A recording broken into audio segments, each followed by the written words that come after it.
നബി തങ്ങൾ പറഞ്ഞു 5 അവസ്ഥകൾ വരുന്നതിന് മുമ്പ് 5 ഘട്ടങ്ങളെ ശ്രദ്ധിക്കണം. ഒന്നാമത്തത് ശബാബക ഖബല ഹറമിക, നിന്റെ വാർദ്ധക്യം എത്തുന്നതിന് മുമ്പുള്ള യുവത്വ കാലഘട്ടം ശ്രദ്ധിക്കണേ നബി മുഹമ്മദ് മുസ്തഫ. 2, അസുഖം വരുന്നതിന് മുമ്പുള്ളതാകുന്ന സിഹത്തുള്ള കാലഘട്ടം ശ്രദ്ധിക്കണേ നബിയുനാ റസൂലുള്ളാഹി.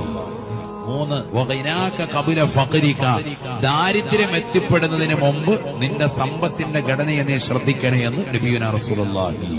വഫറാഗക ഖബല ശുഗലിക, ജോലി തിരക്കുകൾ വരുന്നതിന് മുമ്പ്, തിരക്കുകളിലേക്ക് നിന്റെ ജീവിതം എടുത്തെറിയപ്പെടുന്നതിന് മുമ്പ് ഒഴിവുള്ള സമയങ്ങളെ ഗൗനിക്കണേ എന്ന് നബിയുനാ റസൂലുള്ളാഹി.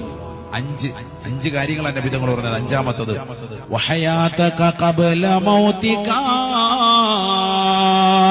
ഇന്നല്ലെങ്കിൽ അടുത്ത സെക്കൻഡിൽ മരിക്കേണ്ടവനാണ്.